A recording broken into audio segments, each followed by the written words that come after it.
de ferro, que é a defesa aérea de Israel, ela protege o solo israelense. Então, domo, só para você entender, é essa parte exterior, essa parte que está por cima de uma estrutura. Então diz aí, então, o versículo 6, disse Deus, haja um domo no meio da água, e que ele separe água de água. Deus fez o domo, o firmamento, e separou a água acima do domo, da água debaixo do domo. Isso foi o que aconteceu, e Deus chamou o domo céu, firmamento céu. Assim houve tarde e manhã o segundo dia. Disse Deus, que a água debaixo do céu seja reunida em um lugar, e que a terra seca apareça. E assim aconteceu. Deus chamou a terra seca terra, e a reunião de água ele chamou mares. E Deus viu que isso era bom. Deus disse que a terra produza relva, plantas, que produzam sementes e árvores frutíferas, cada uma produzindo o próprio tipo de fruto com sementes sobre a terra, e assim aconteceu.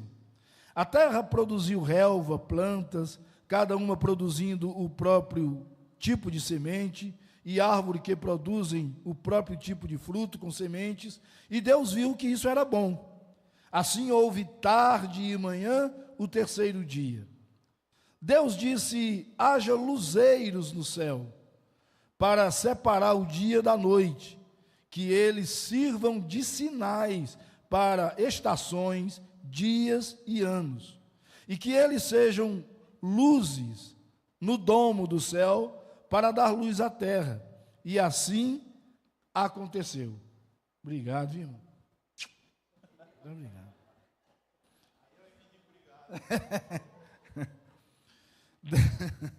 Deus fez as duas grandes luzes, a luz maior para governar o dia e a luz menor para governar a noite, e as estrelas.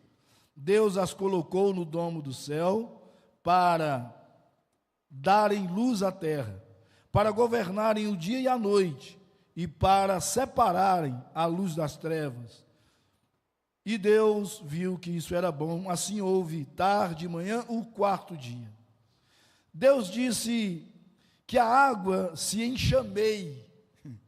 É uma expressão talvez diferente aqui, né, na minha tradução, que se enxameiem com enxames de criaturas vivas, e que os pássaros voem acima da terra, no amplo domo do céu. Deus criou as grandes criaturas marinhas e todo ser vivo que rasteja, de forma que a água se enxameou com todos os seus tipos e com todos os tipos de aves aladas. E Deus viu que isso era bom. Então Deus os abençoou, dizendo, sejam férteis, multipliquem-se, encham a água dos mares, e que as aves se multipliquem sobre a terra. E assim houve tarde e manhã o quinto dia. Disse Deus que a terra produza todo tipo de criaturas vivas, todas as espécies de gado, animais rastejantes e animais selvagens, e assim aconteceu. Verso 25, Deus fez todas as espécies de animais selvagens, todas as espécies de gado e todas as espécies de animais que rastejam sobre o solo, e Deus viu que isso era bom. Vamos ter uma palavra de oração? Eterno Deus, estamos mais uma vez debruçados aqui sobre a Tua palavra, o Teu santo livro, e nesse momento, Senhor, nós pedimos que o Teu Espírito venha sobre nós, e que o Teu Espírito traga iluminação sobre esse texto, nos possibilitando o entendimento do texto. Ó Deus Santo, e que a partir desse entendimento, nós tenhamos hoje condições de tirar lições que certamente esse texto tem para a nossa vida hoje. Nós pedimos isso no nome de Jesus, confessando e crendo que Jesus é o nosso Senhor absoluto e o nosso Salvador pessoal. Nós oramos, pois, assim, no nome de Jesus. Amém. Queridos, nós, depois de termos visto aí, a semana passada, a narrativa dos versos 1 e 2, aí dentro dessa narrativa maior da criação, agora a gente percebe aí, a partir do versículo 3, seguindo até o versículo 25, os detalhes da criação e o propósito para o qual cada coisa foi criada. Eu disse a semana passada que o verso primeiro é uma declaração. O versículo primeiro simplesmente diz: Deus criou. Dá essa declaração, faz essa afirmação. E a partir do versículo 2, aí nós temos um detalhamento dessa criação. Deus diz que criou todas as coisas, a palavra do Senhor diz isso. No princípio, Deus criou todas as coisas, Ele fez os céus, Ele fez a terra, e isso está no versículo 1. E a partir do versículo 2, aí há um detalhamento dessa criação. Eu discordo, e com muito respeito, a alguns estudiosos que dizem que a Bíblia fala aí nos versos 1 e 2 de duas criações. Houve uma criação, depois, por qualquer razão aí que desconhecemos, essa criação foi extinta, e a partir do versículo 2 nós temos uma segunda criação. Eu não entendo assim. Eu entendo, como já disse e vou repetir, que o versículo 1 faz uma declaração, faz uma afirmação: Deus criou todas as coisas. E a partir do versículo 2, nós temos um detalhamento dessa criação. Aí vem detalhes da criação de Deus. Então, a partir desse versículo 3 até o 25, como a gente já percebeu aí, nós temos os detalhes da criação, ficando de fora apenas os versos 26, 27 e 28, que nós vamos estudar posteriormente, mas aí nós temos os detalhes da criação e o propósito. É importante a gente guardar isso aí, essa palavra, e o propósito para o qual cada coisa foi criada. Introdutoriamente, eu quero dizer que a maioria dos pregadores tem interpretado esse texto como sendo uma simples narrativa. E aqui eu já abro um parênteses para dizer uma coisa. Eu que já tinha muita e continuo tendo curiosidade na língua hebraica, estou cada vez mais apaixonado por essa língua. O hebraico é fantástico, porque o hebraico é uma língua poética. Há muita poesia na língua hebraica. E quando a gente começa a estudar melhor isso, e eu tenho que me esforçar muito para entender, para compreender, mais do que qualquer outro estudioso, por causa das minhas limitações, aí a gente vai descobrindo coisas que a gente começa a estudar e não quer parar, por causa daquilo que a gente vai descobrindo. Então, uma coisa que eu tenho percebido, e eu mesmo já pensei assim, é que esse texto seria simplesmente uma narrativa. É uma narrativa a respeito da criação. Na realidade, aí eu só descobri isso com esses estudos, trata-se de um poema dentro da poesia hebraica. Uma coisa que me surpreendeu foi o fato de que a narrativa da criação está dentro da poesia hebraica. Agora, por que essa informação é importante? Porque ela está dentro da narrativa da poesia hebraica em forma de canção. A narrativa da criação, que a gente simplesmente entende, e muitas pessoas assim defendem, como uma simples narrativa, é uma canção dentro da língua hebraica a respeito da criação, inclusive com o uso litúrgico dentro das comunidades judaicas. As comunidades judaicas, muitas vezes, e eu estou vendendo o peixe pelo preço que eu comprei, ou seja, essa é uma informação lá do rabino, cantam a criação, entoam a canção da criação. Então isso faz parte, essa canção, esse poema, faz parte de liturgias dentro de comunidades judaicas. Essa compreensão do texto, quando a gente tem essa compreensão do texto, pelo menos comigo aconteceu assim, subtrai da gente, tira da gente a importância de discussão teológica e nos liberta até de tentação de transformar o texto em peça literária de cunho científico, voltado para questões tais como quando o mundo foi criado e etc. Coisas que o texto não diz.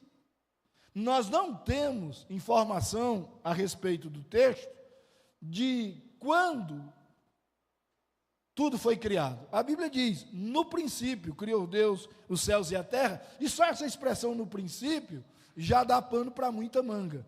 Então, esse texto não tem como objetivo, não é esse o objetivo do texto, transformar o texto em peça de discussão científica ou teológica. Essa não é a ideia do texto. Então, tendo dito isto, vamos voltar a nossa atenção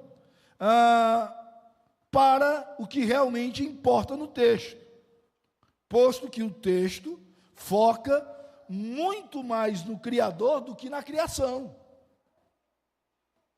e está mais centrado em destacar o propósito de cada coisa criada por Deus. Está mais centrado nisso do que em explicar como, quando e onde foram criadas.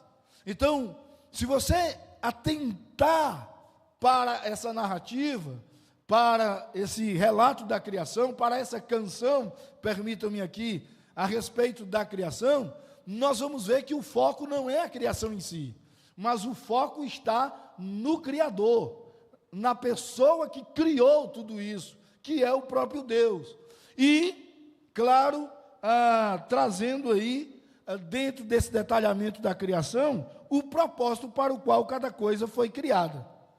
Assim, o primeiro capítulo de Gênesis é um hino de louvor a Deus, antes mesmo de ser apenas uma narrativa acerca da criação. Então, o texto, e permitam-me dizer isso aqui, não é para ser discutido, teológica ou cientificamente, mas para ser escutado, como uma música, um poema em forma de canção, que eleva a alma em adoração ao Criador. Conversando com esse que me acompanha, esse rabino, ele disse, muitas vezes, na hora dessa canção que narra a criação, na sinagoga nós ficamos com os olhos fechados, porque nós estamos nos deixando levar pela canção e adorando ao Criador, aquele que criou todas as coisas. Então, eu quero ressaltar aqui pelo menos 3 coisas que eu considero importantes nessa canção.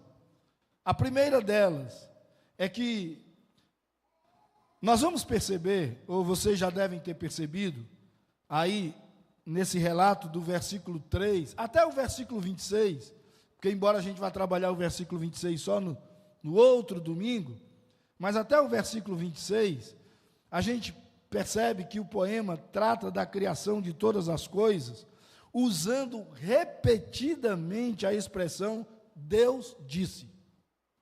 Não é? A gente viu isso. Eu não vou ler todo o texto novamente, até para não tornar esse momento muito cansativo, Mas o tempo todo, a narrativa começa logo no versículo 3, dizendo: Deus disse, haja luz. Deus disse que a água debaixo do céu seja reunida. Verso 10, Deus disse. Depois, versículo 14, Deus disse. Versículo 20, Deus disse. E o que é que a gente percebe logo em seguida? A expressão Deus disse. E assim foi. Deus disse, haja luz. Simplesmente disse, é a palavra criadora de Deus. Deus disse, haja luz. E o que foi que aconteceu? Houve luz.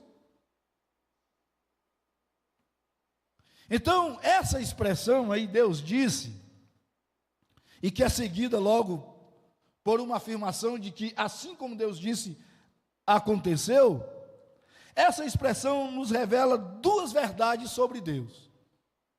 A primeira delas é: a palavra do Senhor é mais do que simplesmente falar. A palavra do nosso Deus eterno produz resultados surpreendentes e é poderosa para criar, inclusive, do nada, do inexistente. Não há matéria-prima, só Deus faz isso. Todo ser humano, para criar alguma coisa, precisa de matéria-prima. Mas Deus cria do inexistente, do nada, onde há um vazio, onde há um vácuo. Eu lembro, inclusive, de uma ocasião em que eu fui pregar na igreja. Existe essa denominação, é uma denominação, inclusive, pentecostal, o Brasil para Cristo. Aí eu fui pregar nessa igreja, uma igreja muito grande, era a sede do Brasil para Cristo, lá em Brasília. E aí eu, como era a sede da denominação, uma igreja enorme, aí eu me preparei. Rapaz, me preparei para pregar lá, escrevi o sermão. Eu disse, eu não vou fugir daqui. Aqui eu vou falar palavra por palavra, vírgula por vírgula, porque está tudo muito bem arrumado. Na minha pretensão, eu disse, está tudo muito bem organizado, muito bem arrumado. Eu não vou escapar disso aqui, vou falar rigorosamente isso aqui, não vou fugir do que eu escrevi. Até porque havia um tempo para a pregação, e uma coisa que eu vi nessa igreja, eles, antes de você subir no púlpito para pregar, eles diziam assim: pastor, você acha que a mensagem vai levar quanto tempo? Aí eu disse, 50 minutos. Tá bom? Não, tá ótimo, 50 minutos. A gente só quer saber o tempo. Tá, 50 minutos. Aí eles colocam um relógio, um cronômetro. Na hora que você vai começar, eles colocam 50. Aí vai baixando, 49. Ele diz, quando zerar, você tem que terminar. Aí eu disse, se eu soubesse, tinha colocado 2h30. Mas está lá o cronômetro. E eu estou me preparando, me organizando. Quando eu abro a Bíblia e eu procuro o esboço do sermão, cadê-lo? Tinha sumido. Eu tinha perdido em algum lugar, não sei. Eu não sabia onde estava o esboço do sermão. E o que é pior, não lembrava nem do texto. E não lembrava de nada que eu tinha escrito. E eu estava no púlpito para pregar. Aí eu disse, irmãos, eu quero confessar algo para os irmãos. Eu me preparei para pregar. Escrevi o sermão. E eu perdi o esboço. E eu não sei exatamente porquê, eu não consigo lembrar de absolutamente nada do que eu escrevi. Nada. A minha mente está um vazio. Eu disse isso lá, está um vazio. É como uma folha de papel em branco. Eu olho aqui para dentro da minha mente e a única palavra que me ocorre é nada. Aí, nessa hora, o pessoal já começa a olhar para o outro olhar, aí o pessoal olha para o cronômetro. Quanto tempo essa palhaçada vai durar? Eu disse, mas eu lembro de uma coisa. Eu lembro que Deus criou todas as coisas do nada. Já peguei o fio da meada. Criou todas as coisas do nada. Então, o nada é matéria-prima de Deus. Deus pode criar do nada. E pode fazer tudo acontecer do nada. Inclusive, eu lembro do nada que eu era há alguns anos. E do nada que era, Deus transformou no que os irmãos hoje estão vendo, que ainda não é muita coisa. Mas Deus fez alguma coisa, do nada, do inexistente, do vazio. Então, do nada que está na minha mente, Deus pode trazer uma palavra para os irmãos nessa noite. Aí comecei a pregar. Preguei 50 minutos sobre o nada. E quando a gente estava saindo sobre o nada mais, vírgula, o nada como matéria-prima para a criação de Deus, e Deus cria todas as coisas do nada. Quando a gente estava saindo da igreja, uma pessoa que não estava no culto, chegou depois, perguntou para o irmão, e aí, como é que foi a palavra? Ele disse, nada. Eu disse, como assim nada? Ele disse, foi a primeira vez que eu vi alguém falar 50 minutos sobre o nada. Mas uma coisa a pessoa disse para a outra lá, uma coisa ficou na minha mente, Deus é capaz de criar do nada. O nada é matéria-prima de Deus. Então, quando a palavra do Senhor nos diz aí, e Deus disse, então essa palavra nos leva a entender que Deus é capaz de criar do nada. Porque a expressão bará, que há no início, no princípio, criou Deus, bará é criar do nada. E só se aplica a Deus. Então guarde isso já no seu coração, nesse primeiro ponto.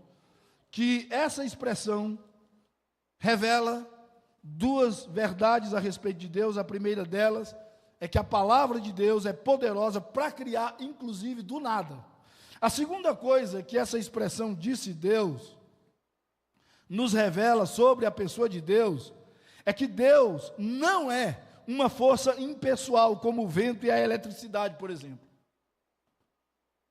Ele é um Deus pessoal que nos fala como uma pessoa, que se relaciona conosco como uma pessoa.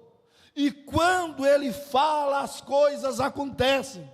É impossível Deus falar e nada acontecer. No relacionamento que Ele tem conosco, Ele nos fala.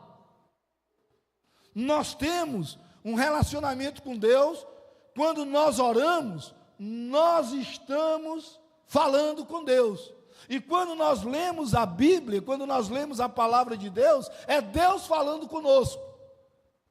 E é impossível Deus falar e nada acontecer, e tudo o que Ele diz se cumprirá. Porque, agora, lembrando de uma frase do John Derrick, lá de Parnaíba, e ele dizia muito isso, Deus não fica devendo nada a ninguém. Tudo o que Ele prometeu, Ele vai cumprir.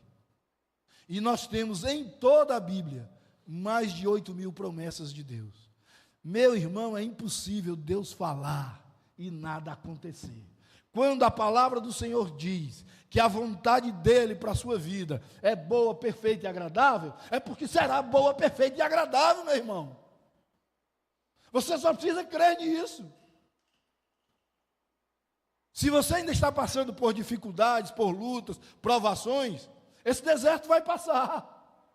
Você está numa escola, quem sabe, de treinamento, quando está enfrentando uma situação de deserto, mas no final se cumprirá na sua vida a palavra de Deus, que é boa, que é perfeita e que é agradável, porque é uma promessa de Deus. Ele disse que será assim na sua vida, e será, porque eu creio na Bíblia como sendo a palavra de Deus.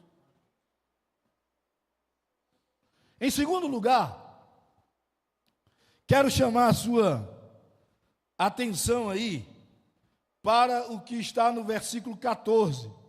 Diz assim: disse Deus, ou Deus disse, que a terra produza relva, plantas que produzam sementes e árvores frutíferas, cada uma produzindo o próprio tipo de fruto, com sementes sobre a terra, e assim aconteceu. Aliás, eu li foi o 11. O 11 não. O 12. Mas já está lido. Disse Deus. Vamos para o 14. O 14 diz: disse Deus. Depois eu mostro para você, quem tiver curiosidade, como é que está esse esboço aqui na minha Bíblia. Porque quando eu comecei a escrever na própria Bíblia, e eu só tenho uma Bíblia aqui, não tenho nenhum outro material, porque tem pastor que é chique, traz logo um tablet, aí tem tudo ali. Mas eu só tenho a Bíblia, aí eu vou escrevendo na própria Bíblia. Quando eu começo a escrever, aí só eu e Deus sabemos o que eu estou escrevendo. Passado um tempo, aí só Deus sabe, porque nem eu mesmo sei mais. Então, versículo 14, Deus disse: haja luzes no domo do céu, para separar o dia da noite, que eles sirvam de sinais para estações, dias e anos. Ponto. Contrariando a astrologia, que diz que os astros podem determinar o destino das pessoas, o texto aqui nos informa com absoluta exatidão e clareza o decreto de Deus quanto à função dos astros. A função dos astros no céu é marcar os tempos e as estações, sem qualquer interferência no destino dos seres humanos. Sem qualquer interferência nisso. É marcar dias e estações. Geralmente, e nós ainda estamos nesse clima de virada do ano, geralmente, nessa época de virada de ano, ano novo, surgem aí as profetadas, que eu não vou nem chamar de profecias, né? Aquilo que os búzios vão falar, e etc, e as cartas, por aí vai. E os astros, o que os astros nos revelam, o que os astros revelam é manhã e noite, é dia e noite. Foram criados para isso, para estabelecer dias, estações e anos. Não há na Bíblia nenhum momento, nem aqui, nem em qualquer outra ocasião na Bíblia, em que os astros interfiram no destino dos homens. Não foi para isso que eles foram criados. Eles foram criados, repito, com um fim muito específico, que é estabelecer as estações e separar dia de noite. A gente sabe que é de dia por causa do sol, e a gente sabe que está de noite por causa da lua, e pronto. Não para interferir na vida, no destino dos seres humanos. Não foi para isso que foram criados. Inclusive lá no Ceará, porque o cearense faz piada com tudo. Tem uma história lá que, não sei se ainda é viva ou não, mas a antiga, eu não vou nem dizer o nome, né, que é para não... Porque hoje, tudo que você diz agora, diz: epa, você pode ser processado. Epa! Então, mas tinha uma vidente muito famosa no Brasil, e o seu Lunga foi visitar essa vidente, porque ele queria saber de algumas coisas. Aí disse: rapaz, eu vou visitar essa vidente lá. Eu vou lá onde ela mora, eu vou lá, porque eu quero saber umas coisas. E aí, se ela é vidente, ela vai dizer o futuro. O seu Lunga foi lá. Aí tocou a campainha na porta da mulher. Quando tocou a campainha na porta da mulher, ela disse: quem é? Ele disse: sei lá sabe de nada, pai. Sei lá adivinha nada. Porque o cara tocando a campainha, ela pergunta: quem é? Era para saber quem era, né? Então não é esse o propósito dos astros. O que eu estou querendo dizer com isso é que a nossa vida é muito preciosa para Deus, para que Ele nos deixe à mercê da criação.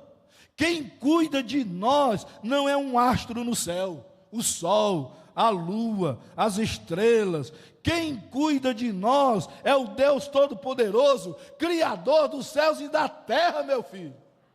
É por isso que o salmista, no Salmo 121, que é o primeiro salmo de peregrinação, quando o povo saía peregrinando para adorar em Jerusalém, e era um caminho perigoso, um caminho difícil, cheio de feras, cheio de assaltantes, era um caminho muito difícil de se fazer e era uma subida, por isso é chamado também de Salmo dos degraus, né? Por causa dessa subida para Jerusalém. E no Salmo 121, que é o primeiro deles, o salmista diz assim: eleva os meus olhos para os montes, de onde me virá o socorro? Ele diz: eu sei que nos montes aí existem ídolos, existem perigos, existem feras. Se alguma fera sair daí e algum assaltante me abordar pelo caminho, de onde me virá o socorro? Eu elevo os olhos para os montes, estou num caminho perigoso, diz o salmista, e de onde me virá o socorro? Imediatamente a resposta lhe vem ao coração, quando ele diz: o meu socorro vem do Senhor que criou os céus e a terra. É dele que vem o nosso socorro. A nossa vida está nas mãos dele, quem cuida de nós é ele. Nós somos cuidados por ele, como nós vimos domingo passado, como uma águia cuida dos seus filhotes, no momento em que esses filhotes estão aprendendo a voar. Então, Deus cuida de nós. Não um astro no céu, mas o próprio Deus. E em terceiro lugar, eu quero chamar a sua atenção para o versículo 5. 5, agora eu vou ler o 5 mesmo. Deus disse, a luz, Deus chamou, aliás, a luz dia, e as trevas chamou noite. Assim houve tarde e manhã, primeiro dia. Eu achei interessante essa repetição. E sempre que há uma repetição na língua hebraica, ela chama atenção para alguma coisa. E o texto diz: Deus chamou a luz dia, e Deus chamou as trevas noite. Deus chamou. No Antigo Oriente se dizia que quem chamava ou dava nome a alguma coisa ou pessoas tinha domínio sobre aquilo que ele batizava, sobre aquilo que ele chamava.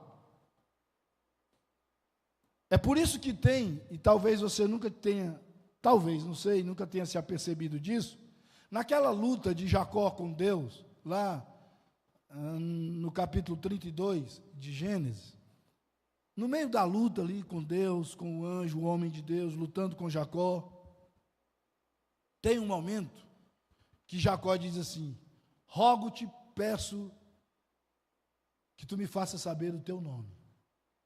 Qual é o teu nome? E aí Deus diz assim: por que perguntas pelo meu nome? É interessante isso. Porque havia essa ideia no Antigo Oriente, e era uma superstição mesmo que havia, que quando você conhecia o nome de alguém ou de alguma coisa, ou você dava o nome a alguém ou alguma coisa, você tinha domínio sobre essa pessoa ou sobre aquilo que você estava chamando. Quando Jacó, que Jacó era bicho, era virado, Jacó era enganador, era tão enganador que o sogro dele era enganador e ele passou a perna no sogro. Rapaz, o bicho era virado. E aí ele tem, naquela luta com Deus, ele tem esse negócio na cabeça. E ele diz: se eu souber o nome de quem está lutando comigo, eu domino ele. Aí ele diz: qual é o teu nome? Peço-te a saber qual é o teu nome. E aí Deus, já conhecendo a mente de Jacó, diz: por que você pergunta pelo meu nome? Porque Deus sabia disso. E o texto diz que Deus não se revela a Jacó no que diz respeito ao nome, simplesmente o texto diz: e Deus o abençoou ali. Porque havia isso. Assim, tanto a escuridão, e essa eu penso que é uma lição que a gente pode tirar dessa parte aqui, que tanto a escuridão quanto a luz estão absolutamente debaixo do controle e da soberania de Deus. Quando você estiver vivendo em luz, isso está debaixo da soberania de Deus. Quando você estiver vivendo em trevas, isso está debaixo da soberania de Deus, rapaz. Deus é perfeito, Deus é tremendo. Em tudo o que faz, inclusive no seu cuidado para conosco. Então, meus irmãos queridos, tudo está debaixo do controle da soberania de Deus. Como a gente tem pedido muita oração a muitos irmãos, eu não tenho nenhuma dificuldade em falar o momento que nós estamos vivendo como família, contudo, em paz. Porque o meu genro, que mora em Belo Jardim, lá com a minha filha e a minha neta lá, a Alice, ele tem um irmão. E a família tinha um grande patrimônio. A família tem um grande patrimônio. Um sítio onde o Arthur mora, são 215 hectares de terra, sendo que a maioria dessas terras, elas nem podem ser tocadas porque é para preservação ambiental. Para vocês terem ideia, Arthur, que é o nosso genro, ele trabalha num percentual muito pequeno dessas terras. E um outro patrimônio que eles têm é um prédio grande, assim, relativamente grande, tem 2 pisos, tem a parte de baixo 2 pisos, que é onde tem a padaria. E eles têm uma padaria lá. Arthur, o meu genro, e isso é verdade, eu não estou aqui inventando nada, Arthur comprou do pai dele, porque a padaria era do pai, Arthur comprou do pai dele a padaria. Então, não é mais herança, ele comprou do pai. Quanto é a padaria? Tanto, e ele paga a padaria até hoje. Há não sei quantos anos, vão agora para a última parcela, pagando a padaria. Comprou. E comprou também o sítio. Quer vir morar no sítio? Quer produzir no sítio? Você quer trabalhar no sítio? Aí o pai dele queria era gandaiar. Ele disse, eu compro o sítio. Comprou o sítio. Os pais se divorciaram. Na hora do divórcio, aí a mãe do Arthur, porque mãe é mãe, coração mole, aí colocou tudo, e o pai também, colocou tudo no nome dos dois. Ou seja, para todos os efeitos, embora o Arthur tenha comprado, e o irmão não tenha dado R$1 não deu, nunca trabalhou 10 minutos no sítio, e nem na padaria, viveu para fazer besteira, que a cidade toda de Belo Jardim sabe. Se eu dissesse aqui, não estaria nem sendo leviano, porque a cidade toda sabe do que ele faz. Aí ele agora quer a parte dele na herança. O vagabundo não comprou nada, não deu nada, não trabalhou, não fez nada para isso, mas quer a parte dele na herança. Isso foi para a justiça, para uma ação judicial. Ele moveu uma ação judicial contra o Arthur, e pasmem, ele ganhou, porque é filho. Porque é filho, é herdeiro. O que foi que ele requereu? O prédio e a padaria com tudo que tem dentro. Tudo. Arthur não pode tirar uma colher, que vai ser entregue agora, eles fecharam tudo, vai ser entregue agora no dia 26 de janeiro. Entregar tudo. Com forno grande, gigante, forno elétrico, com tudo, com todo o maquinário, tudo que a padaria tem. E com o prédio junto, para o irmão. O que é que o irmão está vendo? Eu vou entrar num negócio que eu não vou botar R$1 dentro e vou só começar a receber. Vendendo pão, vendendo. Arthur teve que demitir 10 funcionários, que é o que a padaria tinha, para fechar a empresa, para o irmão dele recontratar. Meu filho, 10 funcionários para demitir. E quem é advogado sabe disso, e quem é empresário também. Para demitir nos tempos de hoje, inclusive, funcionário que estava de licença, que ele teve que pagar uma multa. Só a multa foi R$40 mil. porque tinham funcionários que não podiam ser demitidos. Mas demitiu os 10 funcionários, fechou tudo, está fechando a empresa, vai entregar para o irmão de mão beijada. Ele só vai abrir a porta, entrar dentro, sentar no caixa e começar a receber. Aí é isso que ele quer. E Arthur ficou muito triste, mas aí a gente teve o tempo todo lá orando, caminhando com eles e tal. E no sítio, além do café que vocês têm ajudado muito comprando o café, quem quiser eu tenho aí no carro. Então, no sítio, ele além de produzir o café, Arthur descobriu lá no sítio fontes de água que ele mandou analisar num laboratório em Recife, e é água, não é só mineral não, medicinal. Porque o pH da água deu 8. Só que ele não pode, porque isso custa muito caro, ele não pode vender como água mineral, porque ele não tem nem dinheiro para envasar. Então ele vende como água potável para caminhão-pipa. Irmãos, está chovendo de caminhão-pipa querendo a água do sítio. E Arthur disse, nessa época de seca, cara, as fontes diminuem. Isso é natural, isso é normal. Agora, o que está acontecendo no sítio nesse momento, nunca se viu aqui. As fontes estão produzindo mais, e ele vendendo mais água.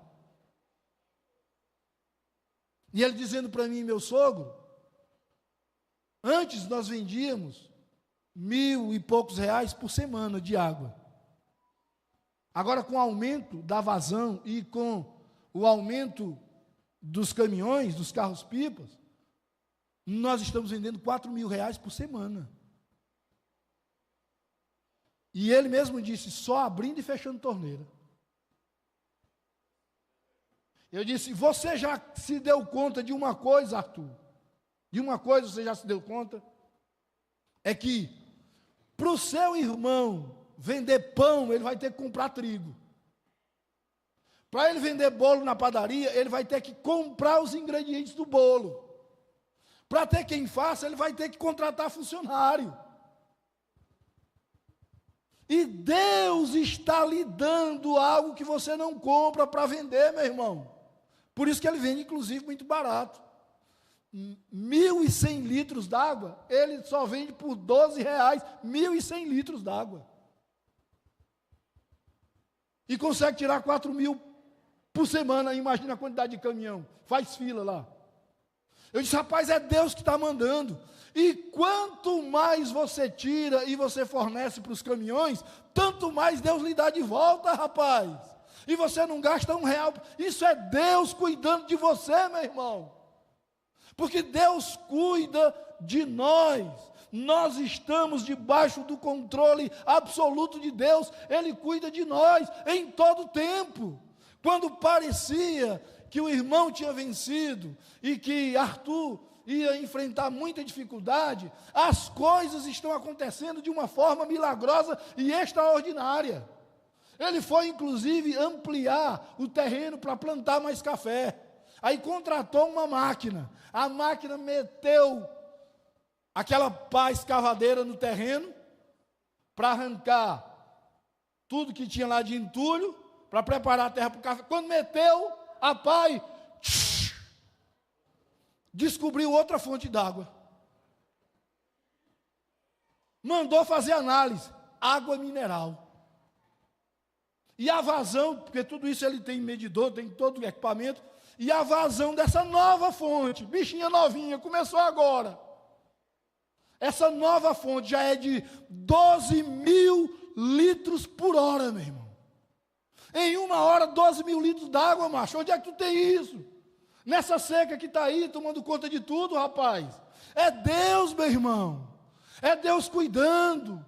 É Deus preservando. É Deus dizendo, eu estou com você. E assim Ele faz com cada um de nós, irmãos. Faz comigo, faz com você. Quando tudo parece perdido, quando tudo parece que é só escuridão, lembre-se que Deus deu nome à escuridão, e dando nome à escuridão, assim como deu nome à luz, Ele é soberano sobre a luz e as trevas, e até aquilo que pode ser a noite mais escura da sua alma, Deus está lá cuidando de você. Porque Ele é soberano. Porque Ele cuida de nós. Assim, a gente precisa terminar aqui. E para concluir, eu quero dizer que esse poema da criação nos revela um Deus metódico, que criou uma sucessão de coisas, porém todas com um propósito pré-estabelecido. E Ele mesmo colocou cada coisa em seu devido lugar, bem como os elementos necessários para sustentar toda a raça humana, para a qual Ele criou este mundo. E isso inclui a mim e a você. E outra coisa, tudo que Ele planta no sítio, dá. Ele só está comercializando café e água. As outras coisas que Ele tem lá é para o próprio consumo. Mas tem de tudo. Mozão que diga aí que foi lá, trepou-se num pé de jaca, para tirar a jaca. Eu digo, mozão, desce daí que Deus não te deu asa não, macho. E as jacas estão clamando pelo mozão, porque estão caindo no chão assim. Rapaz, tudo. Alice, minha neta, é louca por acerola. O pé de acerola não para de produzir, macho. É todo o tempo. Ela senta debaixo do pé de acerola, bota uma acerola na boca, aí mastiga e faz, só o caroço. Parece que tem uma máquina dentro da boca. Ela joga a acerola inteira e aí cospe só o caroço. Aí, não para, meu irmão. É Deus cuidando, rapaz. É Deus cuidando de nós. Você abre a torneira, bota o caneco embaixo, bebe água fria, água mineral, água boa. A gente usa água mineral até no banheiro, mas toda vida que eu dou uma descarga lá, eu fico morrendo de pena. Porque os bichinhos vão boiando na água mineral. Mas Deus cuida, meu irmão. Não deixa faltar absolutamente nada. Por isso, eu vou encerrar com isso. Pedro, quando escreve uma das suas cartas, ele diz: não tenham sobre vocês nenhuma ansiedade, porque Deus já tem cuidado de nós. Que Deus nos abençoe. Daqui a 15 dias, pela manhã, a gente fecha isso aqui, trabalhando os versos 26, 27 e 28, que fala da criação do ser humano, né, que foi criado à imagem e semelhança de Deus. O que isso significa? Vem aqui no dia 1º para descobrir. Deus nos abençoe. É tu, macho, ou não?